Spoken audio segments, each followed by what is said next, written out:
We have a panel of three, and we are now back to different aspects of technology. Enough about assessment and standards for the moment.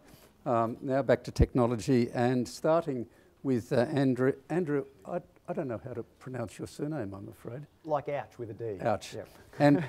And Andrew Douch, and you will have seen that that Andrew has one of these awards that that just fills you with awe, which is Microsoft Worldwide Innovative Teacher of the Year. What more can you want, Andrew? Thank you.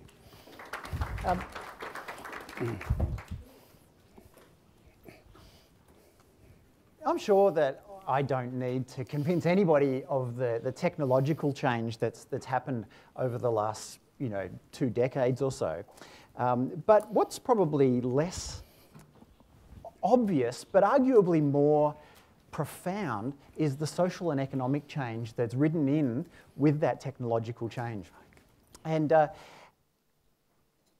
think it's really important because in schools, arguably, we've adopted technological change.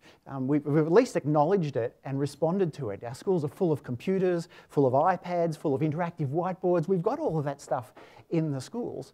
But arguably what we haven't responded to as well is that social and economic change.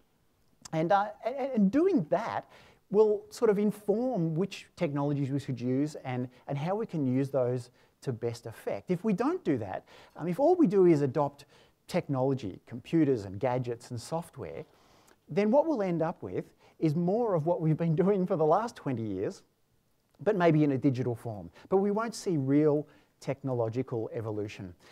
So here's the thing is, for anything in life, but in education no less, we start with a mental model, a cognitive framework, if you like, a paradigm of the way that things work and our responsibility, our role, our relationship to that thing.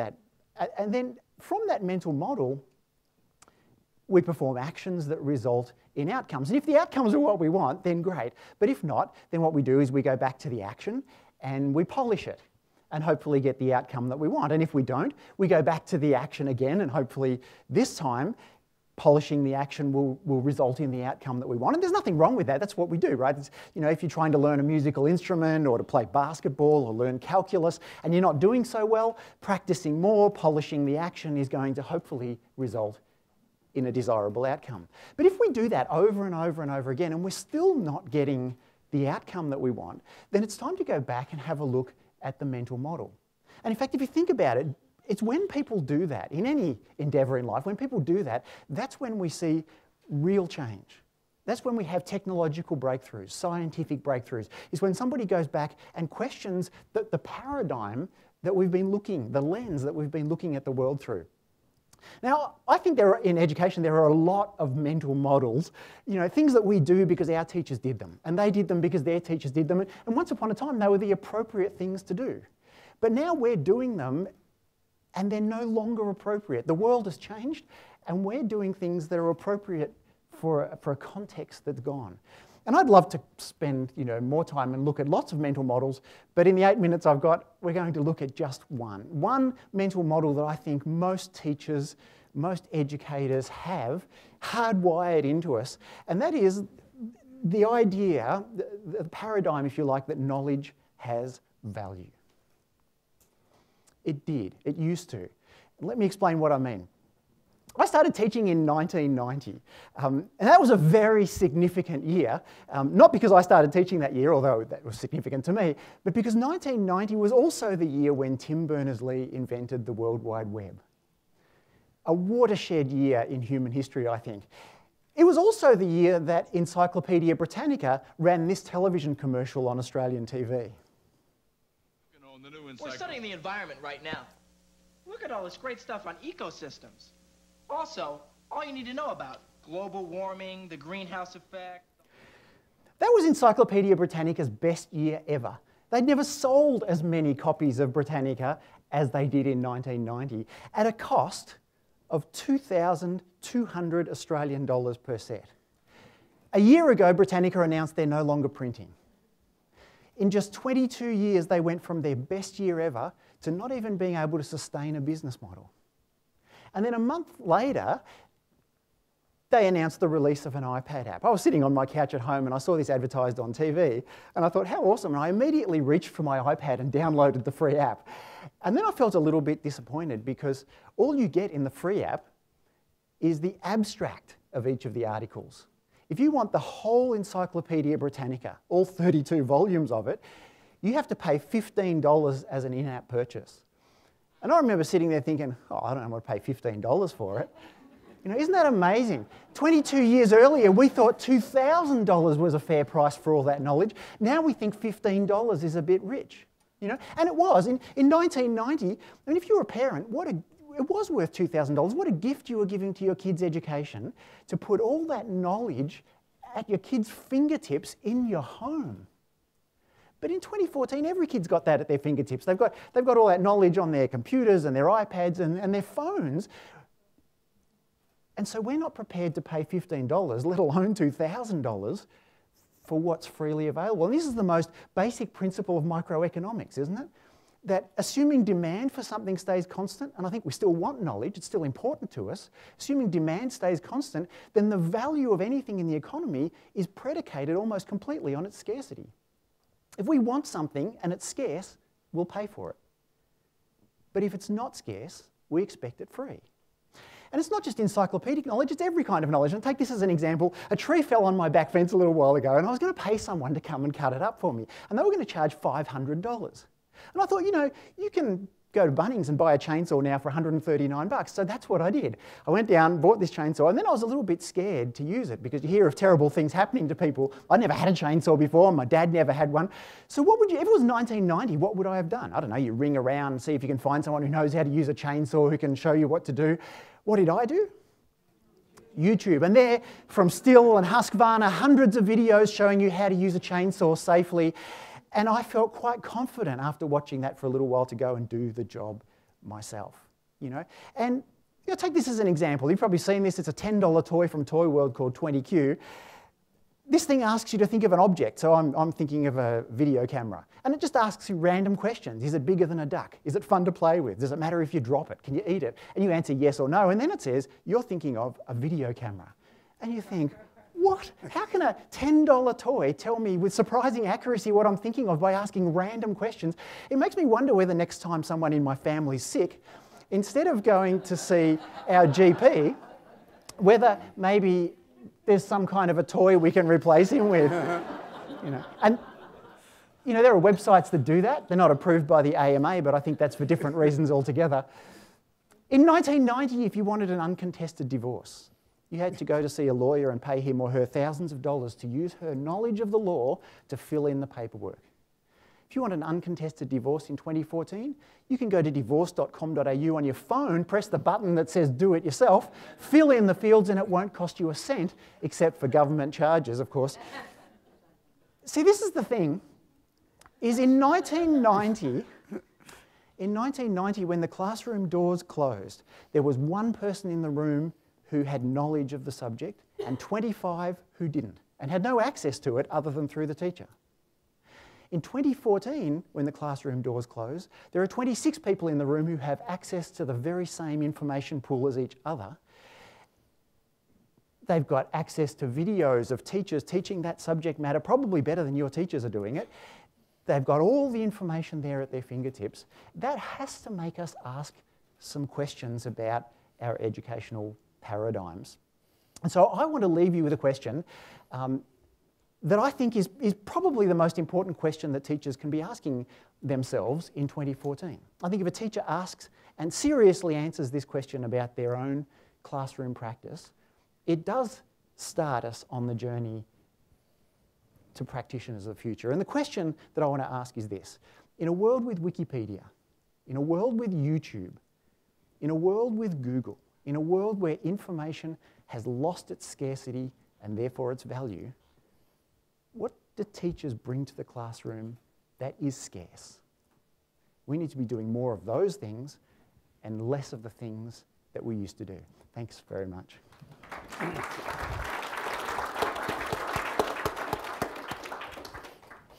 Andrew, thank you very much for that, and we'll come back to questions after the other speakers.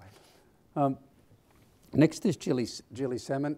Gilly has been working for over 20 years in how we use technology to improve the student experience. But the bit that got my attention was I collect Pro Vice Chancellor titles from universities because there are some beauties around.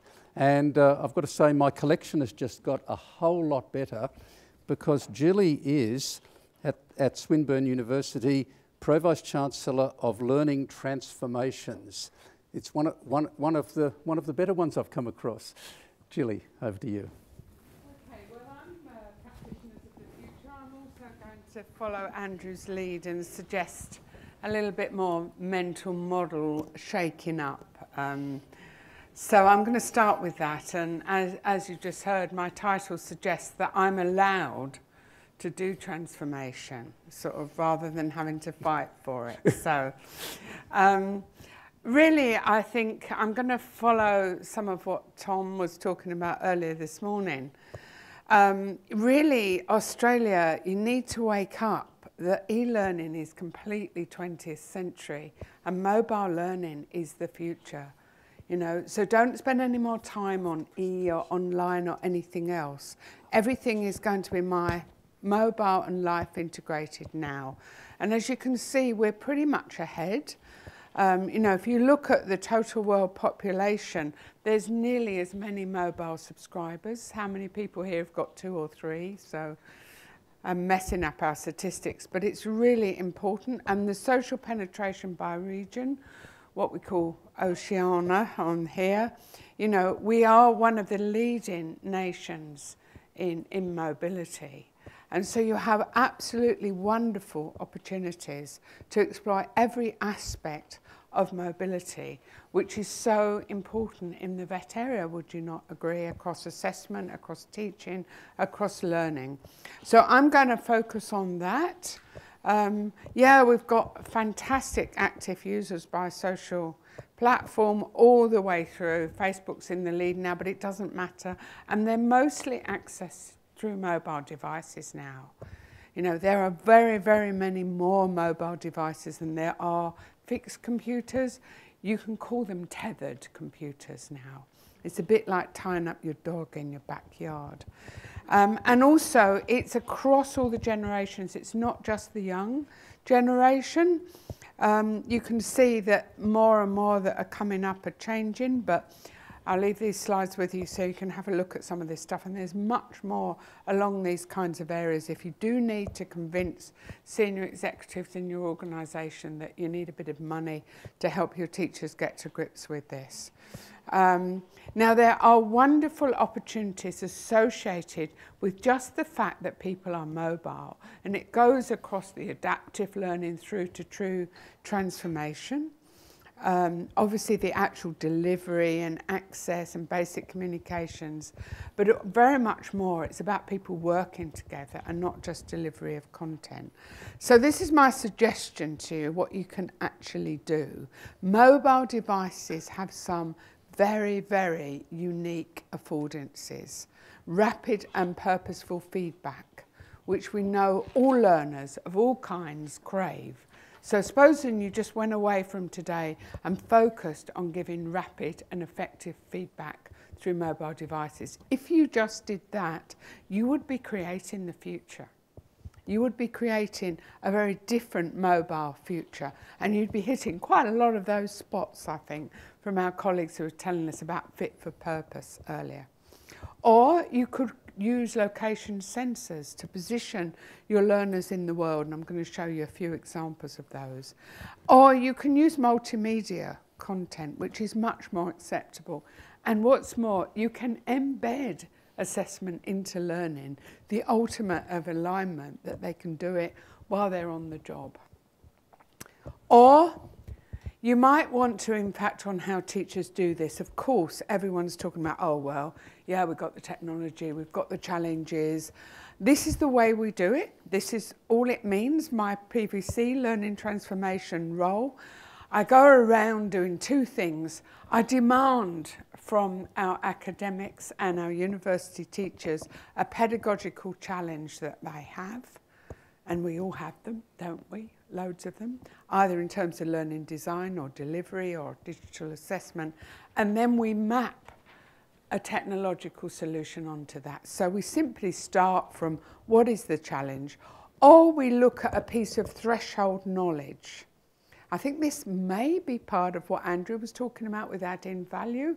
We look at how something does need to be actively taught with some human intervention rather than discovered on Google. And then we design, and we design either to make it more personal to that learner or more authentic, or ideally both. And that's what mobile devices give you, personalisation and authenticity. Obviously, you need to change the rules. At Swinburne, we're focusing completely on bringing own devices rather than building yet more labs and, I'll whisper it, yet more lecture theatres. It's off the cards. Some of you may know we've just closed 2 campuses and put some of the resource into our online experience instead. Use what's around, what's free or what's low cost. Wearable technologies, that's where we're putting our research, so that you know in the future, vet practitioners, you know in the future, now you're carrying, in future you will have your learning in your pocket. Ultimately, you'll probably have it subcutaneously, I'm sure. So you can see, have a look at these. There's nothing that you can't actually have about your person. You don't have to carry it. Every bit of your person. And obviously, one of the key aspects is actually linking wearable technology with augmenting reality. This is simply the idea of layering information over your field of view. So important in the vet areas. And also think about the whole issue that content, again, is dead. It's all about context. And that's how we actually create practitioners of the future, to make sure their learning is in context. So that's how you use your mobile devices. And these are both free. These are both ones I used recently in London. Spyglass, which actually helps you to position yourself on Nearest Wiki. Both free, both trying out, and we're using those in higher education.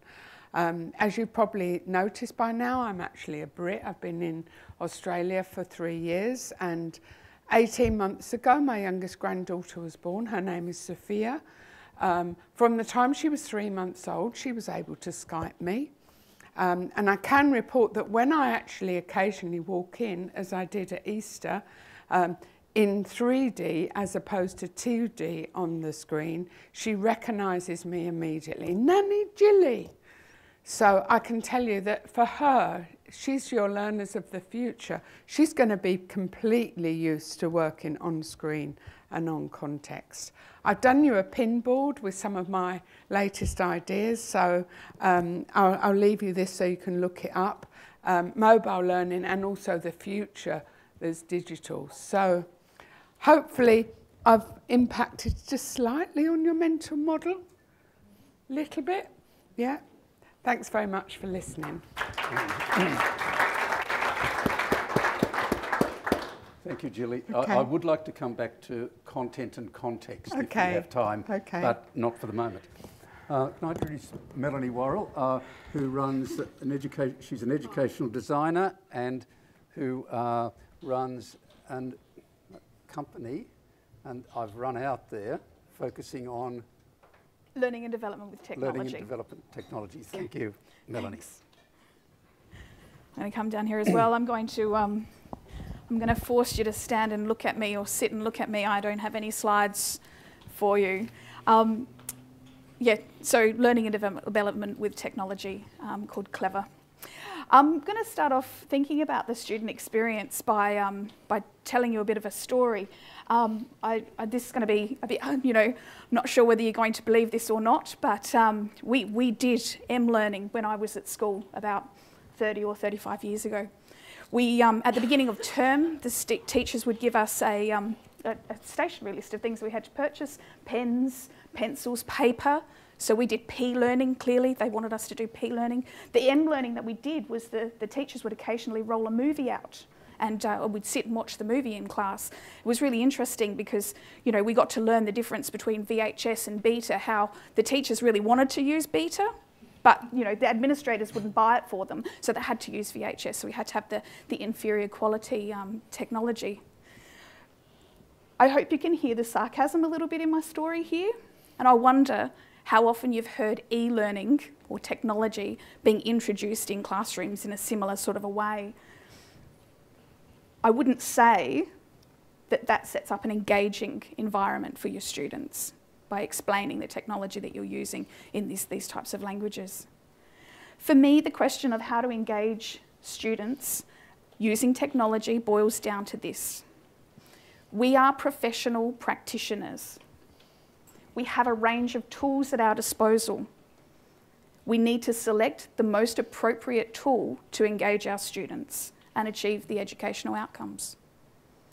So sometimes this might look like a pen and paper, sometimes it might look like a tablet and a stylus, and sometimes it might look like some of the things that Tom has described to us in his keynote. So the question that I think we should be asking ourselves is, and Gilly raised it in her talk, what are the unique affordances of the technologies that we have available for us? Or what can I do with this technology that I couldn't do with that technology? So I'll give you a really simple type of example, okay? So a pen and paper, right? We used to use pen and paper in maths. The reason why we used a pen and paper was because the teacher wanted to see our workings. You can't rub it out. You mean, you used to be able to, but bear with me with the analogy. You can't rub out.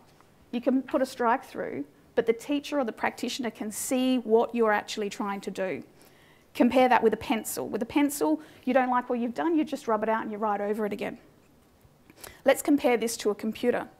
With a computer, what do? You get a higher quality, product. You've got the ability to be able to add video and audio and multimedia. So if they're the outcomes that you want to achieve, then that's the technology that you use.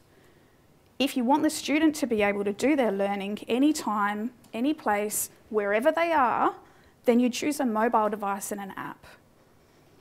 I think we have to stop tangling over our feet around the use of technology with students.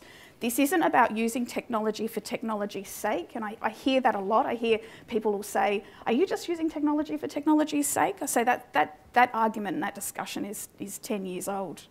We need to focus on the unique affordances that the technology has, that we have at our disposal. So let's look at e-learning.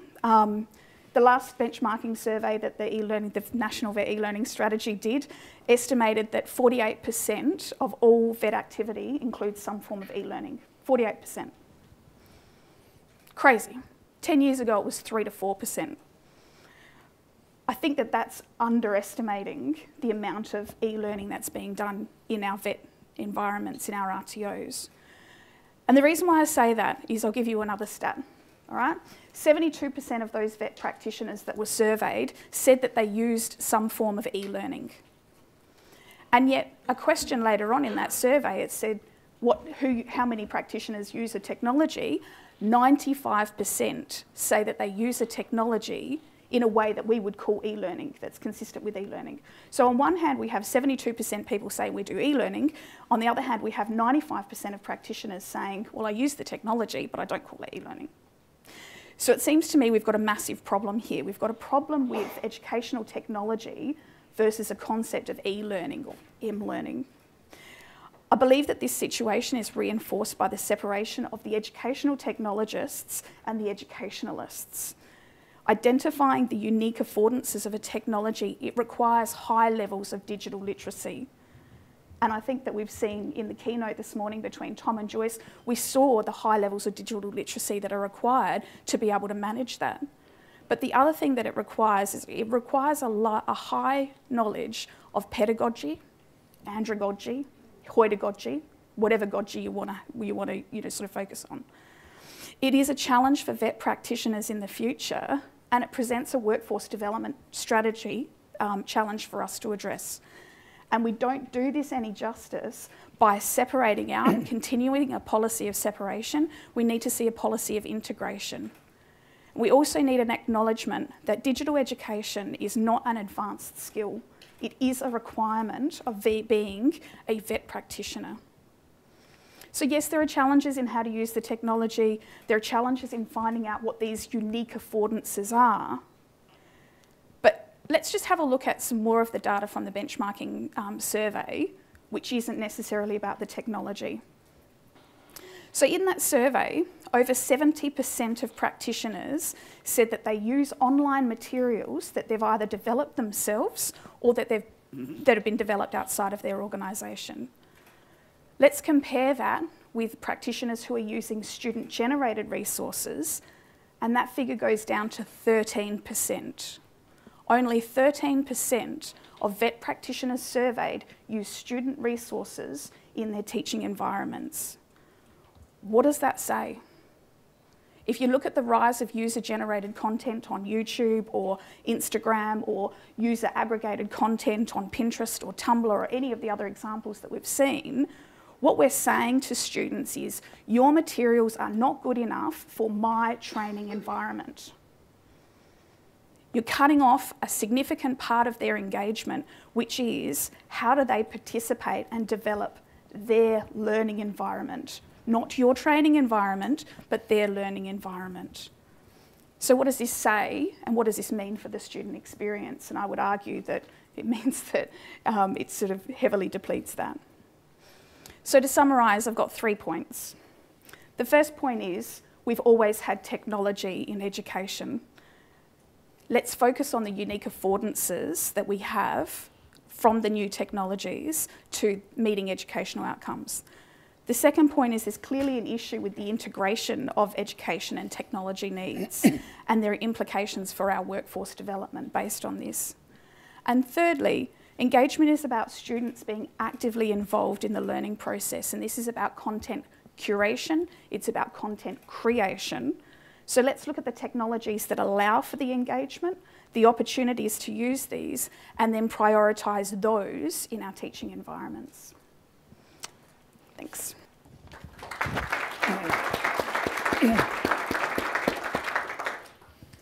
Thank you, Melanie. Thank you, everybody. Oh, I think you need to take my chair. I've just been thinking while the three of you talked, and I don't know if this makes sense. Speaking as a sort of old educator, what I remember having drummed into me at some stage was, in learning design, don't start with the techniques, with the tools and with the resources as what will drive you. Figure out first what you want to achieve, and then choose the appropriate technical support or resources to help you do that. I sense I'm getting a different message today. I sense I'm getting a message which is, no, if we're going to have teachers embrace technology, we've got to take some other steps first and actually focus on the technology. Or am I hearing it wrong? Who'd like to talk? Gilly. I'll have a go at that.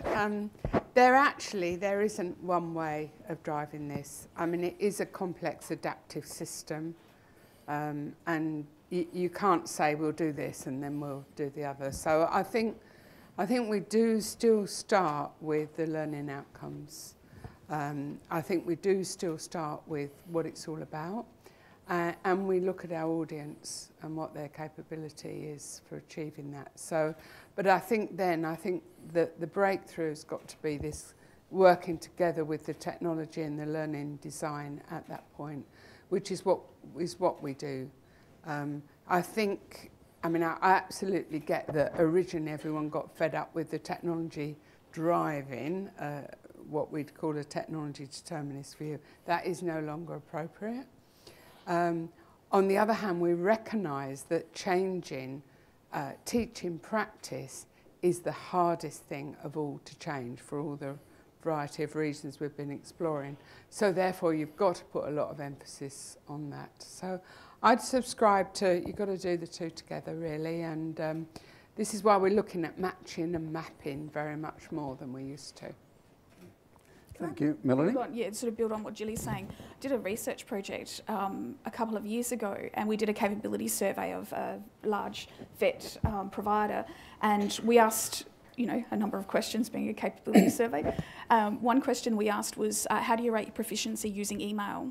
And as you would expect, we had about 90 or 95% of the practitioners saying, yeah, highly proficient, no problems at all.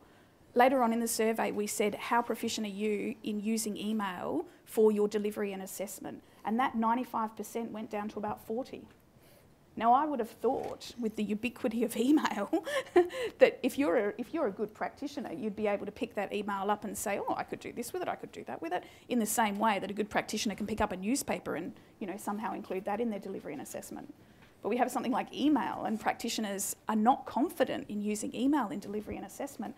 How are they going to feel about using social media? How are they going to feel about aggregating content, geotagging, like what Tom showed us in the keynote? So I think it's really important to focus on, how those two intersect.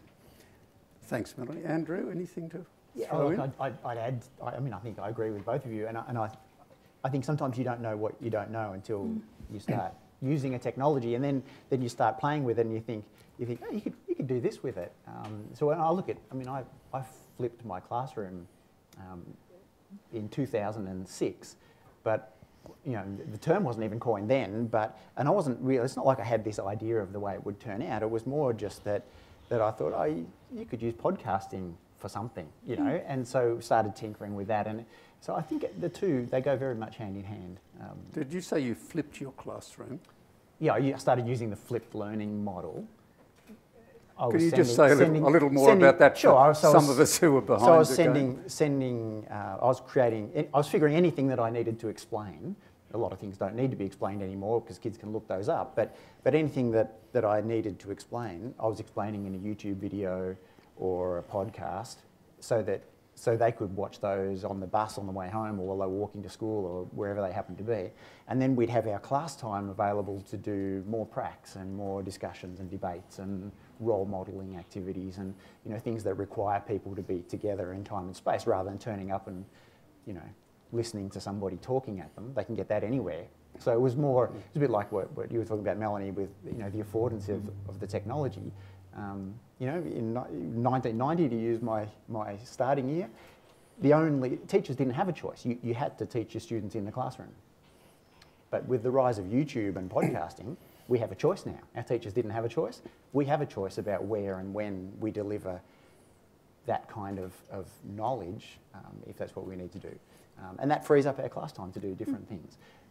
But as I said, the idea of that never came to me as one piece.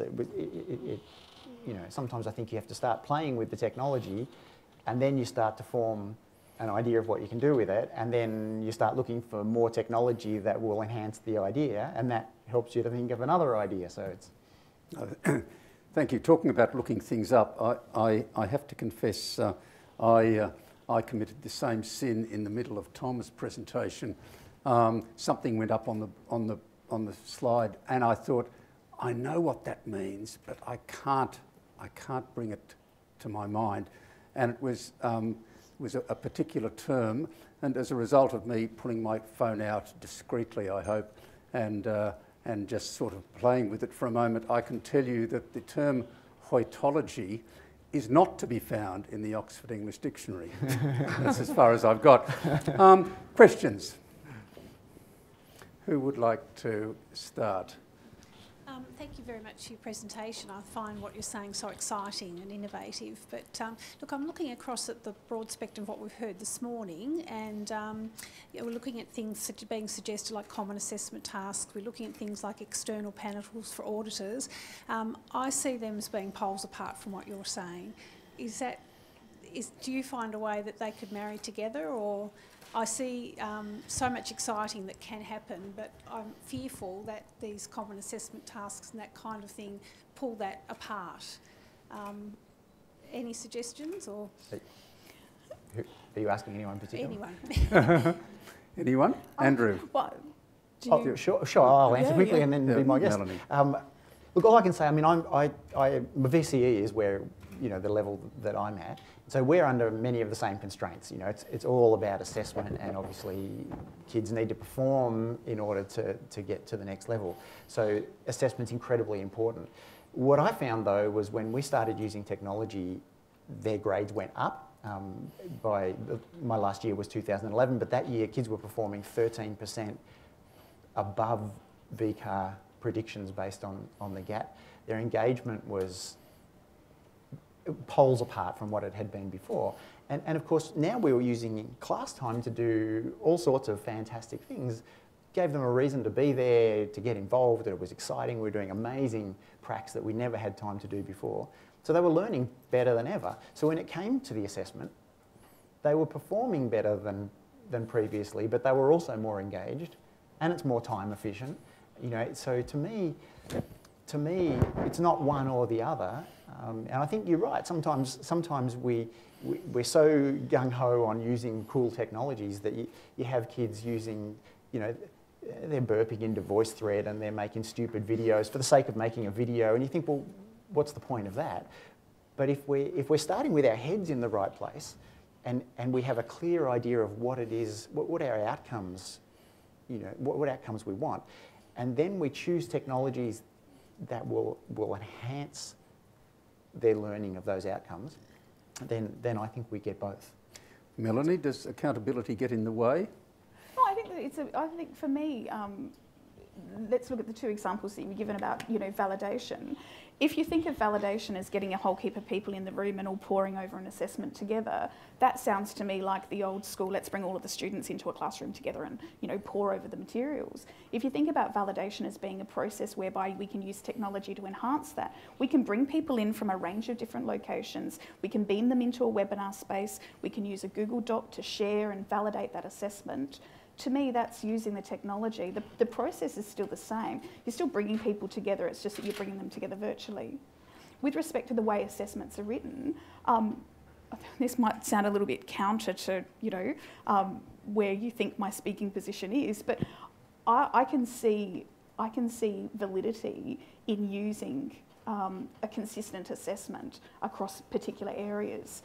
And what I would argue, though, is the assessment isn't written like this. All right. Take your mobile phone and create a video, and that video must do X, Y, Z, and you must get that video to me by sharing it on YouTube.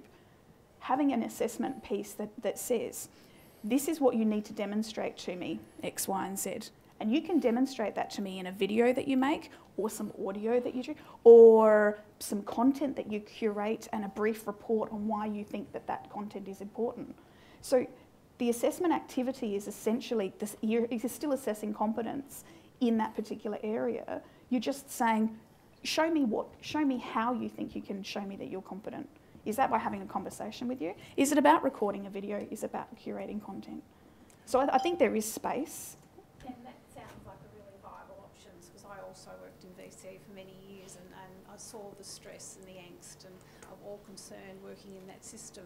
I personally hate to see that come across to the vet. So thank you.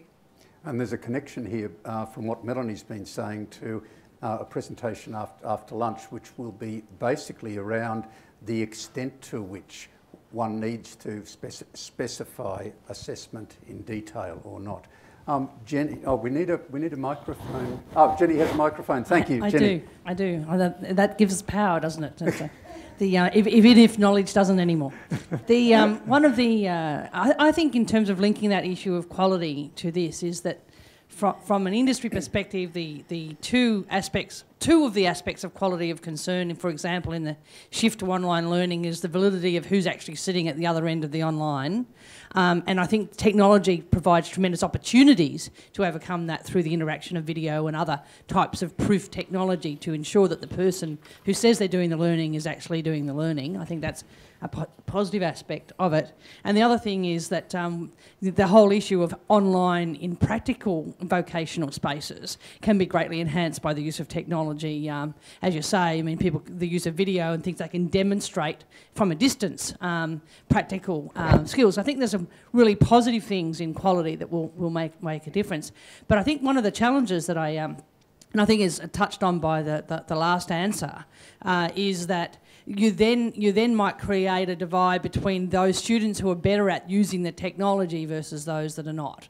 So not necessarily in the competence of the stuff you're trying to test, which might be plumbing skills or hospitality skills or management skills or whatever, but in fact, are they better off at demonstrating through the use of technology? Now, I don't think that's a new challenge. I think that's a challenge in learning in general in the education system is, quite often, it's not just, you've got to ask, is the assessment task really testing the skills that you're trying to test, or is it requiring you to have a whole heap of enabling skills that may or may not be relevant to the occupational outcomes you're seeking? So I think that's a question I really pose is, is the advent of technology really going to mean that we're having to test technological skills, which in some occupations will be paramountly important, but for others will be less so?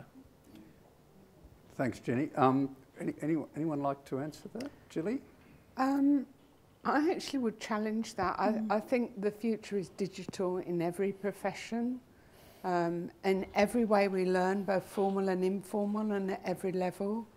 And I don't actually think that we are going to teach technological skills. If we do, it's going to be part of the learning. It's very unlikely we're going to get to the assessment point and think, oh, we've got to teach them how to use X or Y in order to be able to take part of the assessment. The idea is that it becomes life integrated, and that's what mobile offers, that it becomes a much more natural way that we're doing things. And, as one was saying, ultimately you move from carrying to wearing, to being part of the way we do things. And that's happening across every area of life, and certainly in every profession that I know. So I think, at the moment you probably might need to concern yourself with that form of equity and assessment, but ultimately I think you'd be disadvantaging students and disadvantaging their ability to work in their profession if you didn't use digital technology in assessment. Melanie, Andrew, Melanie?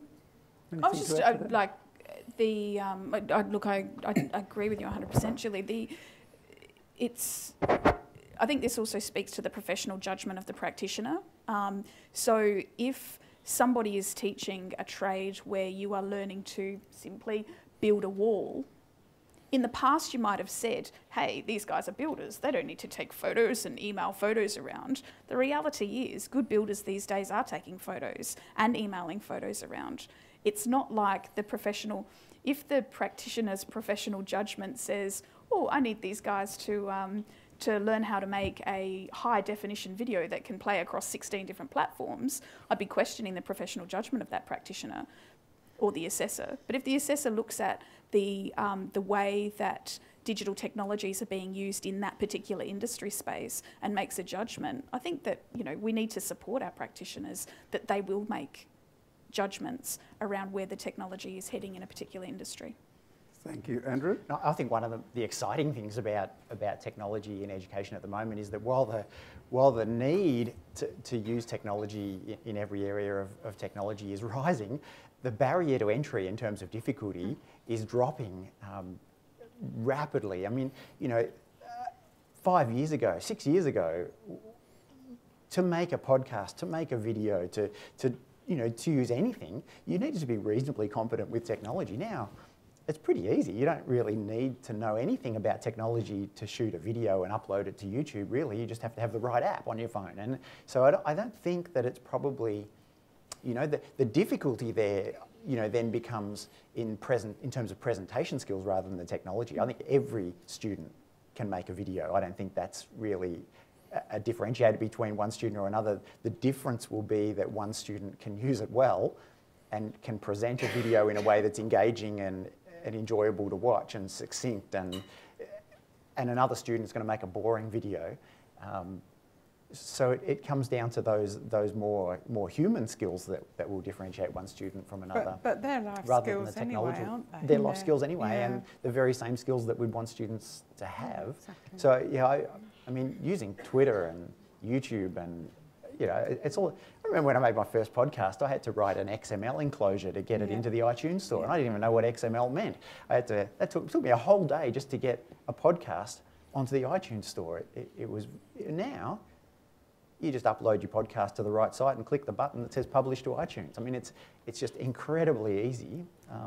It's just a matter of knowing the sites and the apps to use, but using them is simple. I liken it to driving a car. You know, there was a time when you wouldn't buy a car unless you were mechanically inclined. You had to be sort of mechanically inclined. Now we get in our cars, we never even open the bonnets. It's, you know, we just assume that it'll work. I think technology is going very quickly down that path too. Right, we have about 2 or 3 minutes left, and we have 3 people wanting to ask questions. What I'm going to do is take all 3 questions and then see what the panel would like to make of them. Firstly, John Vines. Yes, thanks, Rod. I really found the 3 presentations very interesting. It really highlights the change in the role of the teacher as now much more the learning facilitator. I'm just wondering whether there's any distinction that you would draw between the learning facilitator in a knowledge-based program versus the learning facilitator. And in the knowledge-based program, you very much, I think, have access to the user-based content development. Whether there's any distinction that can be drawn between the knowledge-based program and the competency-based program, given that that's very much the demonstration of competence rather than the writing up of knowledge, if I can use that fairly blunt distinction. Thanks, John. Yes, would you like to throw your question in? With our YouTube videos. Thank you. And finally, we just need question. We need a microphone first. So I'm here on behalf of a rather large RTO. One of the problems we face with assessment is with the regulator, with mobile assessment. We do all of our learning is designed for online, and assessment is coming up behind it. And things like having learners post YouTube videos become a real problem for the collection and storage of evidence in a compliance framework.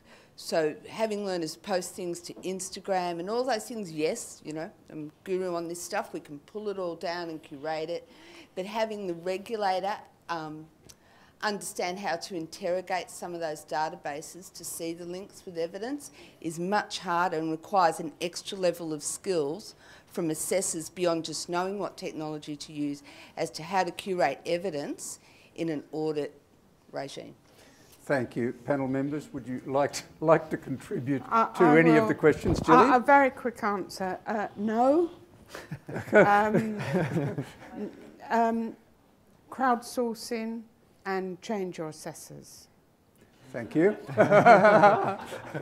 Right, a challenge to the other 2 to be as brief. Oh yeah, I just think in a modern world it's much harder to plagiarise and get away with it, you know, and we need to be sending that message to students, you know, do the wrong thing, you're going to get caught now. 20 years ago you wouldn't have. That would be my answer to that one. In terms of the VET system, I won't speak to that since I'm in the secondary system.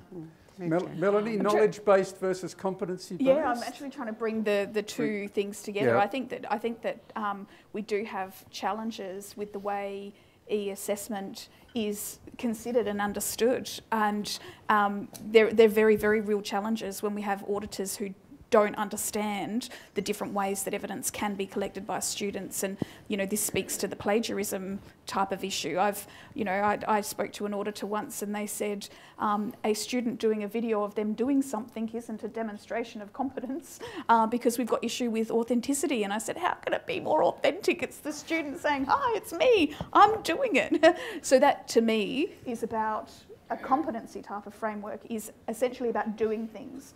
The way we do things is demonstrated by the way we aggregate content, by the way we curate the content and the artefacts that we develop to demonstrate competence. And I think that there are some fundamental challenges to our auditing system that need to be addressed.